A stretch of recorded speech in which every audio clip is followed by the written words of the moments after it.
Hello, welcome everyone. Thank you so much for joining, taking time out of your rather busy schedule and joining our first live experience, the winter edition.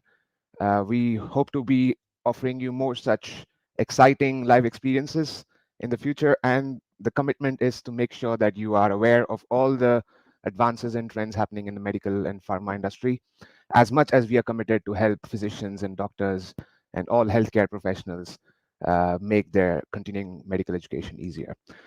Um, I would also request all of you who are watching in LinkedIn and YouTube to please put on your comments and ask your questions as we go on with the session, and we can get our panelists to also answer as we get along with the Q&A part. Without any further ado, allow me to please introduce you to our today's panelists. We have Daniela Clapp, who is the CEO and founder of Xpeer. Hello, Hi, Daniela. Shri. Hi. Hello. Thanks for joining. We also Thank you. have Jose Viasca, who is our Chief Scientific Officer. So Hello, Sri. I Hello, welcome, Daniela. Hi. yes. And last but not the least, we also have Leila Sturua, who is our Medical Director, Hi, and is everyone. also joining from Georgia. Thank you, Hi. Sri. Hello. Yes. Hi. I would like to also let all of you know about the networking session. That's one unique part about how we run at Xpeer. So I hope you will also be able to join us through the QR code. You can just scan the QR code and start networking with everyone and anyone among us. Also, there is a quick reward that is available. If you could use the reference code leverage21, Shri, you maybe can, we can put that on screen, no? To make it easier for the people. yes, it's being shared. I hope you can see it now. Now we see it. Great. The networking part. Yes, exactly. So in order for you to be able to network with all of us, you can just do the scanning, which is the new age way of being able to network with all of us, unlike the old physical ones. And also, one of the biggest reward that you can take away for having being patiently listening to us, and also to learn more about what we do, you can use this reference code, which will help you to have a 1 month premium free access to all our videos in Xpeer. So without any further ado, allow me to introduce you to Daniela Clapp, who will further help you understand about today's topic, which is leveraging technology for continuing medical education. And that's what we're going to see. So all yours, Daniela. Thank you, Shri. One of the hot topic that everybody is talking about is, do physicians really want to continue to be trained digitally, or do they only want to go back to face-to-face meetings and events? So that's the hot topic we'll deal with today. Before the pandemic, physicians already wanted medical education to be delivered in a way, in a new way, easy way. No, I did hundreds of interviews around the world before creating Xpeer, and all the physicians were saying the same. Bring me the congresses in an accessible digital format. This is really what I want, what I need. Of course, now with the pandemic, digital can be overwhelming, no? So let's take a look at the pros and the cons of the digital format. So I will now share the screen with you with some images I prepared. Do you see the slide, Shri? Not just yet. I think it's just loading. Yeah, now we can see it. Okay, so yes, it happened to us all. No, we go to that event because we see the program and the title and we think it's great, and we go there and it's just boring. It's not what we wanted, and events can be also very passive. No, we are not very active. We don't interact. No, so it can be rather boring. Online, it can be a little bit more entertaining because we have control. We can really interact with the content in our terms, no, our own terms. We are in control. Also, usually When it's a face-to-face event, we are with a crowd and it's general topic. The message is general. It's not personalized to you and you are unique. When you're online, you can directly go straight to the point you want and really select the contents that are relevant to you. So it's also a pros. Then traveling is not for everybody. Yeah, it can be some made for some elite. No, you don't have time or you don't have money to travel to congresses and events. Whereas online it's accessible, and on the mobile phone even more, because any village, even in Africa, can have a mobile phone with a good internet solution, internet connection. Sorry. Also, traditional medical education tends to be long, days, hours. And online, the king format is really micro-learning. And in Xpeer, this is what we do. Our courses are mostly 1 hour, 2 hours most, and it's split it into micro-learning of just minutes to be able to digest it easily online. Then also, when you go face-to-face, sometimes it's very theoretical, no? Because again, it's passive. You are not active with the content. Digitally, it tends to be more practical, no? Because you have to interact, maybe to do some questions, maybe to interact and demonstrate that you learn something with quizzes and so on. Or you can see tutorials, no? Live tutorials are in this, as in this example. Also, traditional medical education. In an event, we see most of the time boring PowerPoints. And when we are online, we can maybe work a little bit more the content and let's go Hollywood style, no? Why not? So this was for me the things I wanted to show you. And I would like very much to get your opinion, Jose. Sure, Daniela.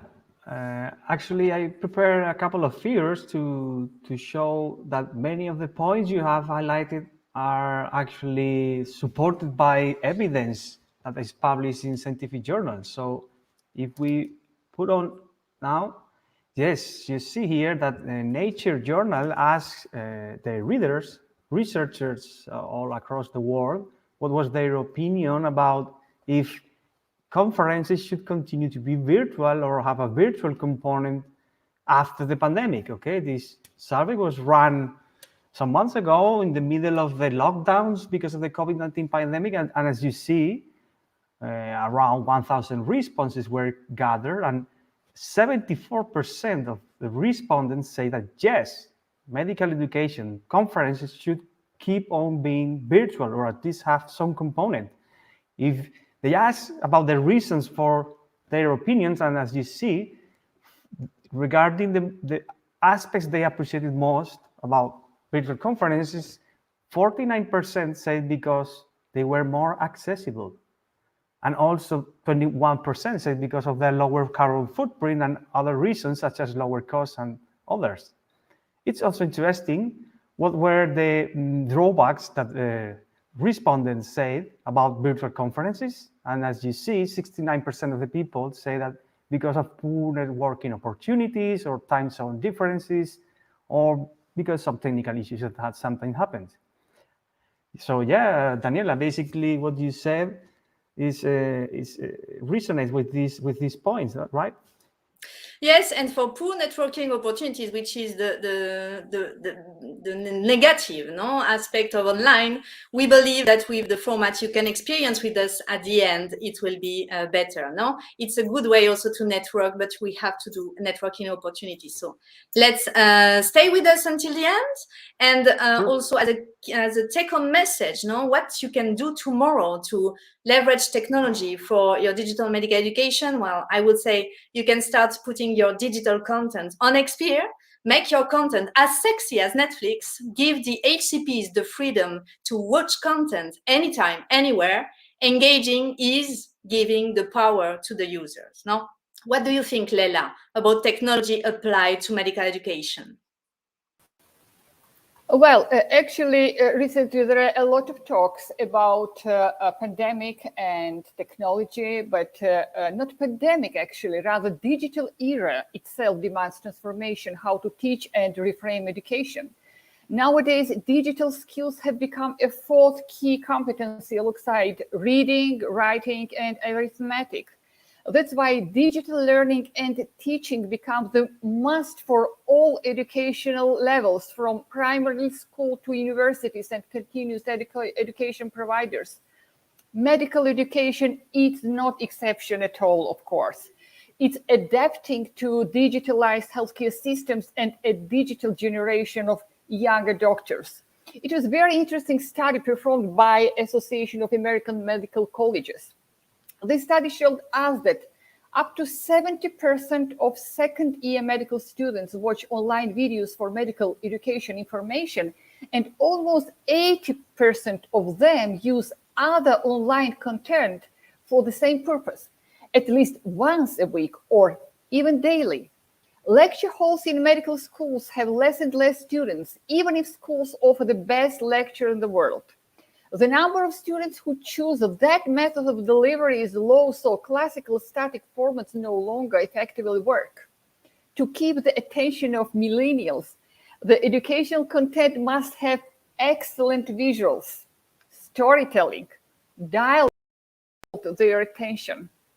Didactical concepts targeting the changed learning habits of the learners are more successful regarding the acceptance and learning outcomes. Digital education has several advanced features, and particularly no time, no borders availability, as Daniela said. Learning versus teaching, ownership of learning processes. It's cheaper, thus more affordable and accessible for more learners. Has user-centered design and provides personalized learning experiences. Creates shorter pathways to new skills, which is absolutely crucial nowadays. Enables learners to close specific competency gaps or add specific skills to meet immediate career goals. Inspires education through self-autonomy in learning and ease of use. On the top of this, learning apps stand to speed with not only the latest on digitalization, but also convenience for users. Everyone prefers to have information in their pocket, anytime and everywhere, and doctors are not exception at all. They are super busy people and prefer to save every minute, even time to switch on the computer. So solution is right here for everyone.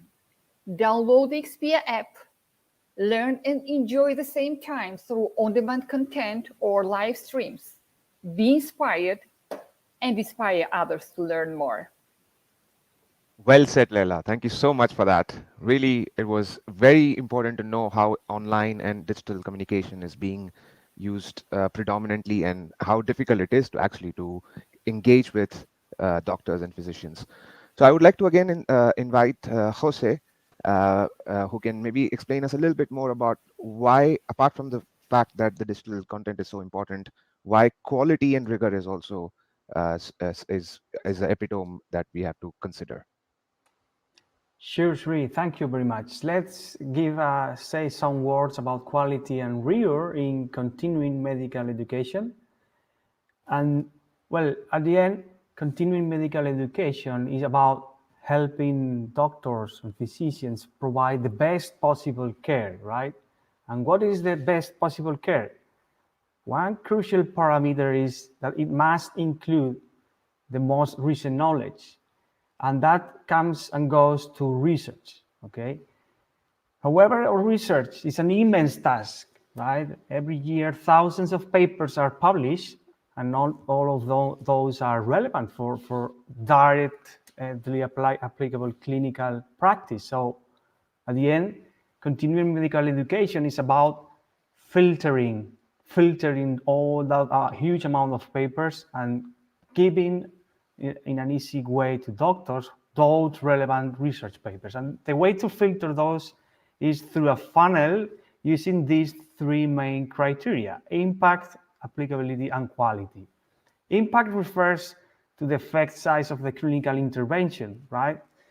It's not the same strategy that extends survival for 5 years, or another that only extended for life survival for 1 week, right? Applicability refers to how generalizable are the findings, so how directly the doctors can implement those discoveries in their day-to-day patients they are treating and handling every day. And quality refers to the how trustworthy are the findings of the research because of how well conducted is the research study.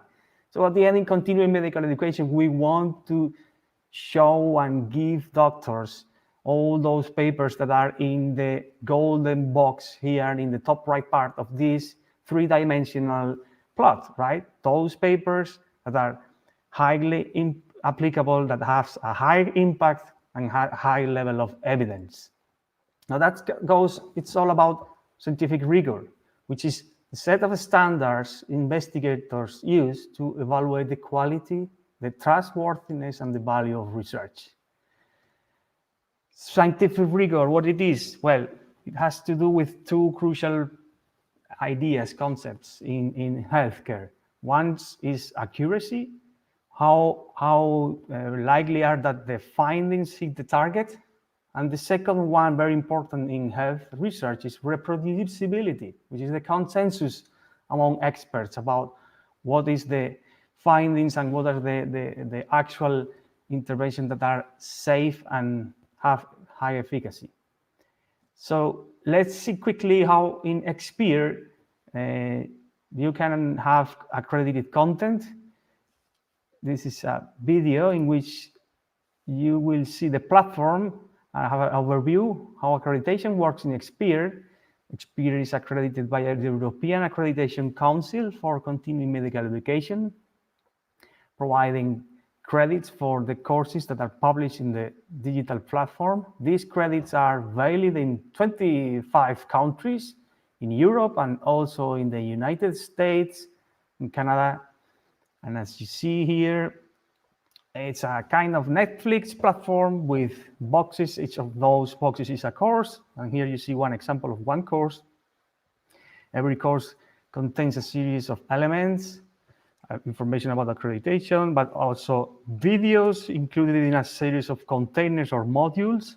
And at the end, when users complete the course, can do the exam, the multiple option quiz, and if successfully passed, it will receive the diploma directly in their emails.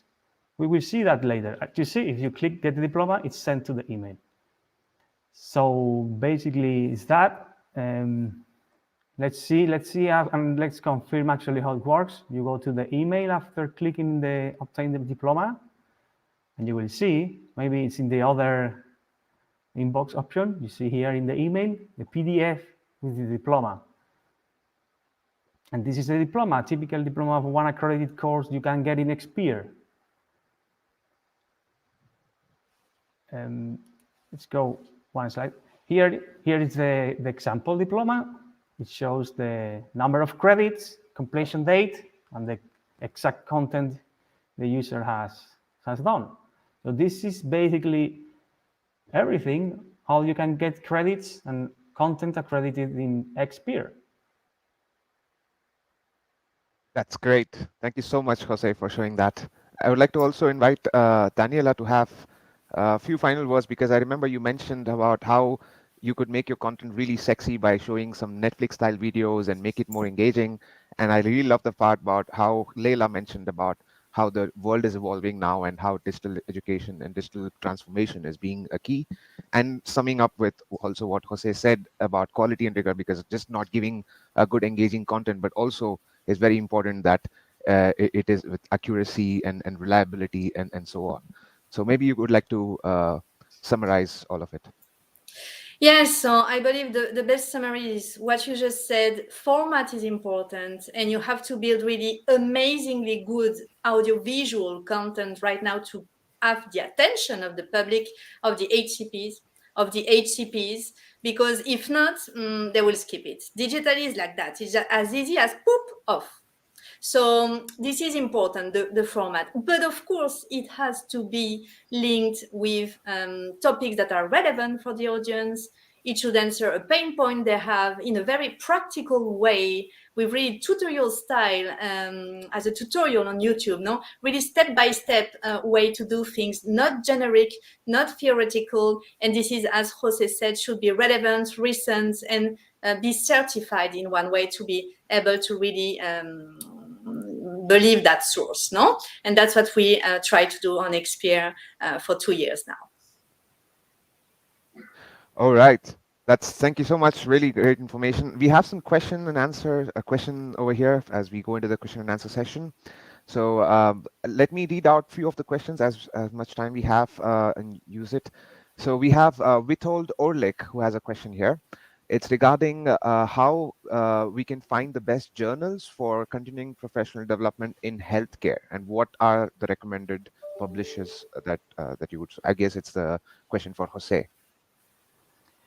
Sure, Sri. Thanks for the question. Well, there are quite a few scientific journals that are specialized in continuing medical educations for the health professions, and as well as general medical journals, which also publish continuing medical education content. So regarding the former, the specialized journals in CME, you have the Journal of European Continuing Medical Education, the Journal of Continuing Education in the Health Professions, Medical Education, Advances in Health Science Education, etc. And also the big medical journals such as the New England Journal of Medicine, Lancet, the Journal of the American Medical Association, and PLOS Medicine also are some of the journals that also publish continuing medical education material. So the repertoire, the menu is quite varied. Right. Thank you. Thanks for that. There's also one more question here from Roy Bagus, who's asking which are the legal bodies that give the accreditation for continuing medical education? Jose again? The legal bodies that provide accreditation in the case of Xpeer is the European Accreditation Council for Continuing Medical Education. It's in office adscribed to the European Union of Medical Specialists, which is an institution that has been existing for 50 years, and they are trying to ensure and raise the standards of medical education for all the specialties. Of course, you have agencies, accreditors agencies in other areas of the world. In the United States is the American Medical Association, and there are others in other parts of the world. Yes, I will add to that you have, of course, entities at the national level, but we personally, even at the regional level, in some countries like Germany, for example, or Spain. So we chose really the European one because it's the only one to allow to accredit an app. And this is very important because it makes the process very easy and quick, because instantaneously, as we are accredited, we can decide to accredit the content in just an instant as we upload it. No, so we really wanted that because it's in the philosophy of there are breakthroughs in medicine, and you don't have to wait months or years to get the information in a certified way. No, so that's why we chose that one. Got it. Well, I can see a huge inflow of questions, and please be aware that we will answer each and every question of yours. Kindly apologize for the time constraint. We don't have a very long time, as you all know. So allow me to share once again the screen from where you can scan the QR code and start networking with us. So if any questions that is being unanswered, or any more doubts about how you can find the best documentation for accreditation, and even several ways that can help you better engage with your healthcare professionals, do not fail to scan the code that you see on your screen right now and start talking with us. We are available for the next 1 hour. This is the networking session that we are opening it, the virtual meeting room just for you, so that you can all join, and we are available to hear from you, all your suggestions, comments, feedback, questions. And I should also mention, as a reward, as a takeaway for attending this session, we are very much happy to welcome each and every one of you to come download our app, watch all our premium videos for free for 1 month by just using this code, this reference code, which says leverage 21. With that, we'll wrap up the session for today. Thank you so much for all of you for being in here, patiently waiting, although we had a slight technical glitch at the beginning, but we are glad we could communicate and also have this interaction. Hope it was fruitful. Thank you so much for all of our panelists here for taking your time and sharing your great knowledge. Thank you. Thank you. Bye Sri. for now. Yes, take care. Bye. Bye-bye. Bye. Bye. Cheers from Xpeer.